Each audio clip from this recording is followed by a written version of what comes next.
जय हिंद दोस्तों। आज के इस वीडियो में हम आपको बताएंगे कि 2026 में जो भी क्लास 10th में जो भी पास किया है, चाहे लड़का हो चाहे लड़की, ध्यान समझिएगा, चाहे लड़का हो या लड़की, ध्यान समझिएगा, जो भी 2026 में बोर्ड एग्जाम में फर्स्ट डिवीजन या भी सेकंड डिवीजन या भी थर्ड डिवीजन पास किया है, उसका प्रोत्साहन राशि मिलता है 10,000 मिलता है, ध्यान समझिएगा, और 8,000 मिलता है। ठीक है, तो इस वीडियो को आप पूरा देखिए। मैं आपको पूरा जानकारी इस वीडियो के माध्यम से आपको अच्छे से दूंगा। कितने तारीख को इसका आवेदन होगा, कितना तारीख तक आपके पैसे बैंक में आ जाएंगे, अगर क्यों नहीं आता है तो उसका प्रॉब्लम क्या है बैंक में, वो सब कुछ बताऊंगा, क्या क्या डॉक्यूमेंट लगेगा, सब कुछ आपको बताऊंगा इस वीडियो में। तो प्लीज़ आप इस वीडियो को पूरा देखिए, मैं आपको बता देता हूँ। ठीक है, सबसे पहले ध्यान समझिए, यहाँ पर क्या लिखा है, बिहार सरकार शिक्षा विभाग, ध्यान समझिएगा, यहाँ पर ध्यान समझिए, यहाँ पर क्या लिखा है, ध्यान समझिए, यहाँ पर लिखा है वित्तीय वर्ष 2025-26 में मुख्यमंत्री कन्या उत्थान एवं मुख्यमंत्री बालक या बालिका यानी लड़का और लड़की प्रोत्साहन योजना के अंतर्गत लाभान्वित होने के लिए, ध्यान समझिएगा। उसके बाद यहाँ पर क्या लिखा है, ध्यान समझिए, बिहार विद्यालय परीक्षा समिति द्वारा आयोजित वार्षिक मैट्रिक एवं इंटरमीडिएट परीक्षा 2025 में उत्तीर्ण छात्र छात्राओं द्वारा मेधा सब सॉफ्ट पोर्टल में सूचनाओं के अधिकार, ध्यान समझिएगा, सूचनाओं के अंकित किए जाने पर संबंध में। ठीक है, ये आवेदन करने की अंतिम तिथि 15 फरवरी। ठीक है, ये जो एग्जाम हुआ था इस चीज़ का। ठीक है, तो चलिए मैं आपको बताता हूँ कि आपको मैट्रिक पास किए हैं उसको पैसे कैसे और कितना मिलता है, ध्यान समझिएगा। तो यहाँ पर देखिए, ध्यान से समझिएगा, यहाँ पर लिखा है, ध्यान समझिए, यहाँ पर लिखा है, यहाँ पर तीसरा नंबर में मुख्यमंत्री बालक प्रोत्साहन बालिका प्रोत्साहन योजना, ध्यान समझिएगा, मुख्यमंत्री बालिका प्रोत्साहन योजना। ठीक है, यानी मैट्रिक परीक्षा में प्रथम श्रेणी से यानी फर्स्ट डिवीजन से जो भी बच्चा सामान्य वर्ग एवं पिछड़ा वर्ग, ठीक है, जो भी पास किया है उसको प्रथम श्रेणी यानी फर्स्ट डिवीजन वाले को 10,000 रुपया मिलेगा। ठीक है, ध्यान समझिएगा।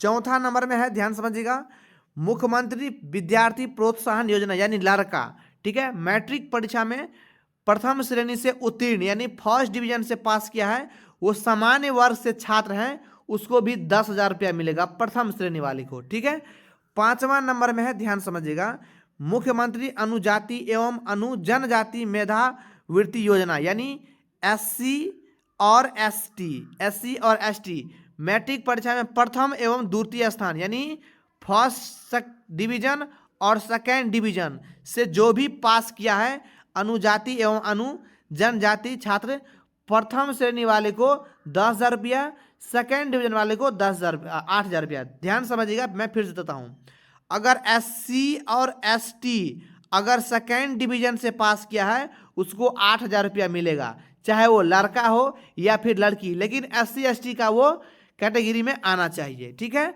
चलिए अगला है छठा नंबर है मुख्यमंत्री पिछड़ा वर्ग या अत्यंत पिछड़ा वर्ग मेधावृत्ति मैट्रिक परीक्षा में प्रथम श्रेणी से जो पास किया है, पिछड़ा वर्ग के छात्र एवं अत्यंत पिछड़ा वर्ग के छात्र छात्राएं प्रथम श्रेणी वाले को 10,000 रुपया दिया जाएगा। ठीक है, अगला है सातवां नंबर, मुख्यमंत्री विद्यार्थी प्रोत्साहन योजना मैट्रिक परीक्षा में प्रथम श्रेणी से उत्तीर्ण अल्पसंख्यक वर्ग के छात्र छात्राएं यानी लड़का और लड़की प्रथम श्रेणी को 10,000 रुपया मिलेगा। ठीक है, एक बार और ध्यान समझिए, अगर जो विद्यार्थी, ध्यान समझिएगा, अगर कोई विद्यार्थी थर्ड डिवीजन हुआ है उसको मिलेगा लड्डू, यानी उसको एक भी पैसा नहीं मिलेगा थर्ड डिवीजन वाले को, चाहे वो एससी हो या एसटी, उसका थर्ड डिवीजन वाले को भी 1 रुपया नहीं मिलेगा। ठीक है, मैं फिर से बताता हूँ, अगर आपने मैट्रिक परीक्षा फर्स्ट डिवीजन से पास किया है, चाहे आप किसी भी जाति से हो, ध्यान समझिएगा, किसी भी जाति से हैं आप, तो आपको 10,000 रुपया मिलेगा ही मिलेगा। किसी भी जाति से अगर फर्स्ट डिवीजन से पास किया है तो आपको 10,000 रुपया मिलेगा। अगर, ध्यान समझिए, अगर आप एससी और एसटी, ध्यान समझिएगा, एससी एसटी से हैं, चाहे लड़का है या लड़की, अगर सेकेंड डिवीजन से पास किए हैं तो उसको 8,000 रुपया मिलेगा। ये आप लोग माइंड में याद रख लीजिए। ठीक है, अगर आप एससी एसटी से हैं और थर्ड डिवीजन से पास किए हैं तो उसको भी 1 रुपया नहीं मिलेगा, यानी लड्डू मिलेगा। ठीक है, तो इस ये आप बताते हैं कि इसका अप्लाई कौन सा महीने में होगा, तो अप्लाई अप्रैल महीने में होगा। ध्यान समझिएगा, अप्रैल महीने में होगा। और ये इसका आवेदन आपके स्कूल में ही होता है या आप बाहरी साइबर से भी कर सकते हैं। स्कूल में डॉक्यूमेंट सब कुछ आप बैंक अकाउंट नंबर सब कुछ मार्कशीट सब कुछ जमा करेंगे और यह पैसा सीधे यहाँ पे लिखा है सीधे पात्र लाभुकों को डीबीटी के माध्यम से, यानी एनपीसीआई फॉर्म होता है, अगर आपने नहीं भरा है तो भर लीजिएगा, नहीं तो कोई प्रॉब्लम नहीं है। तो आपके बैंक में सीधे आपको बैंक में जुलाई से लेकर, ध्यान समझिएगा, जुलाई से लेकर अगस्त महीने में आपको बैंक में सीधे पैसा आ जाएगा, कोई प्रॉब्लम नहीं होगा। ठीक है, तो इसी प्रकार से आप प्रक्रिया करेगा तो आपके बैंक में पैसा आ जाएगा। वीडियो अच्छा लगा हो तो लाइक करना, चैनल को सब्सक्राइब जरूर करना। मिलते हैं अगले वीडियो में, तब तक जय हिंद जय भारत।